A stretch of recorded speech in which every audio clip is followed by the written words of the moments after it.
amigos que nos visitan pueden permanecer de pie.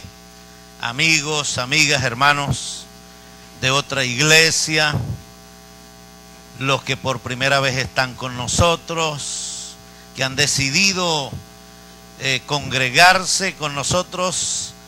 ¿Cómo los recibe la iglesia Peniel? Tenemos algunos. Bienvenidos, bienvenidas, bienvenidas, bienvenidas. Dios les bendiga. Pueden tomar asiento. Gracias damos a Dios por eso, por que usted ha decidido congregarse con nosotros. Queremos dar la bienvenida a todos los amigos oyentes de la Alianza Estratégica Relámpago 91.1 y Senda 96.1, además de los amigos que nos sintonizan a través de nuestro programa de televisión Cara a Cara con Dios. Sean todos bienvenidos, amigos y amigas. Dios tiene también un mensaje muy especial para ti en este precioso día. Lara. Mis hermanos y hermanas, me pregunto muchas veces, ¿por qué me cuesta tanto cambiar el patrón tradicional que, aunque fue muy bueno, tuvo su lugar, pero que hoy me impide el crecimiento? Vemos una Remington de esas viejitas y vemos una computadora, pero ¿cuánto nos ha costado cambiar? Vemos una plancha de las que se colocaban antes sobre la estufa, luego vino la de carboncito, luego vino la de gasolina y finalmente llegó la eléctrica. Pero estoy seguro que aunque hoy muchas mujeres agradecen el tener una plancha eléctrica, les costó cambiar. Hace unos días a algunos hermanos se les ocurrió meterme en problemas, ¿verdad? Porque decidieron regalarme este teléfono. ¿Y cuánto me ha costado? Yo decía, y mis hijos andaban detrás de mí hace mucho tiempo: papá, cómprate un BlackBerry, mira que eso es lo último. Yo decía, pero yo no necesito un BlackBerry para hablar con la gente, yo lo que necesito es un aparatico donde yo marque, me escuchen allá y yo los escucho aquí. Pero ahora, ¿verdad?, teniendo este aparato en la mano, aunque me ha costado acostumbrarme, anoche yo estaba en las yaguas y pude revisar mi correo electrónico. Esto es interesante, pero ¿cuánto nos cuesta cambiar el patrón tradicional? Porque tuvo su utilidad, porque fue muy bueno, pero ya ha dejado de ser. No podemos referirnos a esos aparatos, a ese patrón, como algo que no valió la pena. No, porque sí valió la pena. Por eso estamos aquí, porque valió la pena, ¿ok? Pero nos cuesta cambiar ese patrón tradicional. Cuando el pueblo de Dios creció, Dios siempre dio instrucciones a su liderazgo para una mejor atención del pueblo de Dios. Y nosotros estamos interesados en que todos los que asistan a la iglesia Peniel, iglesia de la ciudad, sean bien atendidos. A nosotros no nos interesa la estructura, no nos interesa el local, nos interesa la gente. No vivimos para embellecer el local, aunque debemos mantenerlo bonito, pero lo más importante no son los programas, es la gente. Lo más importante no es la estructura, es la gente. Que la gente que se llega a este lugar se sienta bien atendido. Y el Señor siempre, porque el pueblo experimentaba crecimiento y crecimiento, entonces Él dio instrucciones, viendo que los líderes casi se morían de salud, del corazón, del estrés, etcétera, como le pasó a este servidor hace unos 10 años, ¿verdad? Entonces Dios daba instrucciones claritas. Por ejemplo, cuando el pueblo de Israel salió, lo organizó por tribus. Y a orillas del tabernáculo estaban ubicadas las 12 tribus del pueblo de Israel, con su respectivo liderazgo por su pueblo, por supuesto.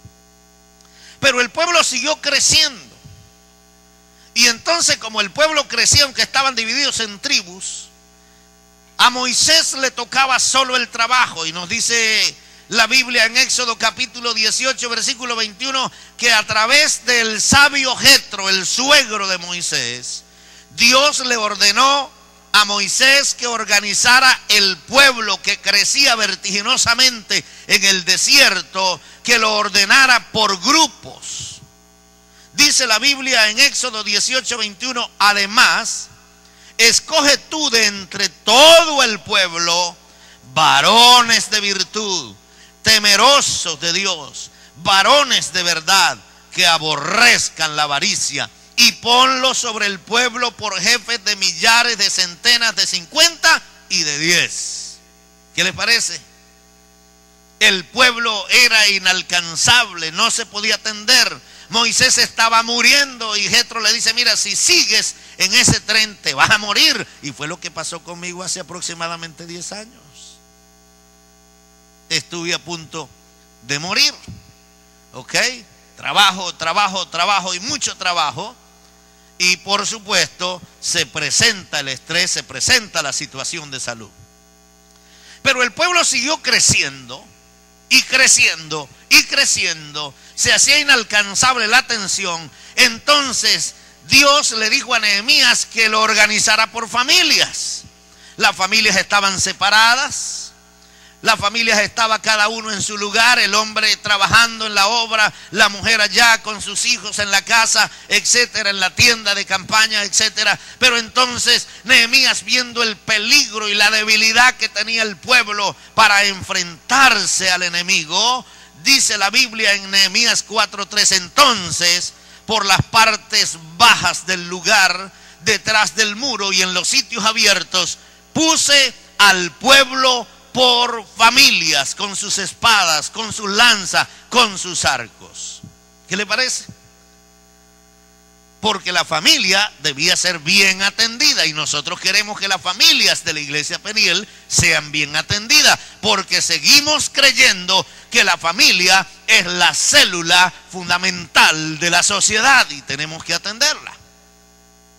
Pero luego vamos al ministerio de Cristo. Y Cristo organiza un grupo más pequeño. Cristo organiza un grupo de 12 hombres. Tomó a 12 hombres. Pasó la noche orando y tomó a 12 hombres. Y les dijo a los hombres también que repartieran a la multitud por grupos. La multitud de 5,000 personas que fueron alimentadas, sin contar a las mujeres y los niños. Que lo repartieran por grupo, porque Jesucristo no quería que nadie se quedara sin comer. Y qué terrible es darle comida a una multitud, hermano. A nosotros se nos hace difícil ya hacer una cena para 1,000 personas, cena navideña para 1,000 personas. Entonces preferimos hacerlo por sectores, por grupos básicos. Algunos pastores deciden mejor por grupos básicos. Pero Jesucristo repartió a esos 5,000 hombres, sin contar las mujeres y los niños, los repartió por grupos. En Marcos capítulo 6, versículos 39 y 40 dice: y les mandó que hiciesen recostar a todos por grupos sobre la hierba verde, y se recostaron por grupos de 100 en 100, de 50 en 50. ¿Están conmigo? Claro, para atender a la gente necesitamos entonces los grupos básicos de discipulado cristiano.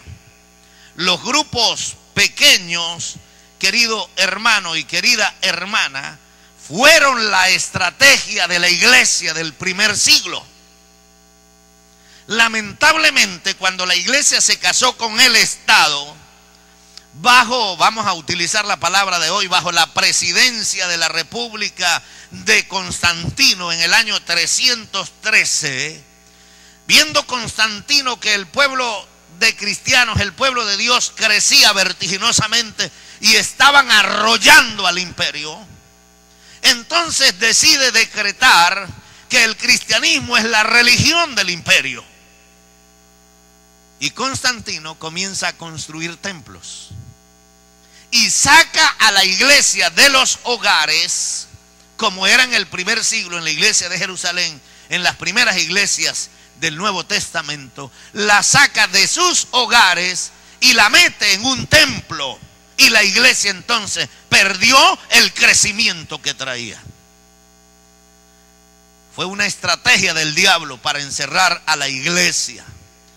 Pero la Biblia nos enseña que los grupos pequeños, llamados en esa época la iglesia de las casas, era la práctica constante de la iglesia del primer siglo.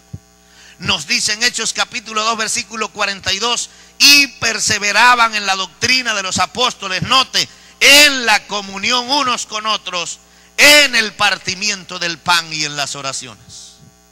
Comunión unos con otros, la coinonía unos con otros. En Hechos 2:44, todos los que habían creído estaban juntos y tenían en común todas las cosas. La iglesia de las casas. En Hechos 2:46, y perseverando unánimes cada día en el templo y partiendo el pan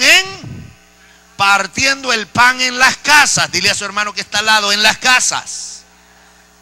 Partiendo el pan en las casas. ¿Ok?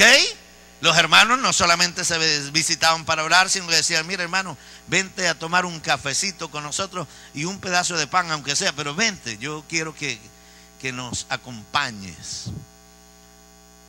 Si usted quiere tener al doctor Mujica contento, mire, invítelo a su casa y le da un té de malojillo con toronjil. Y ese hombre sale emocionado, sonriendo de allí. Claro, hermanos. Eso es interesante, partiendo el pan en las casas.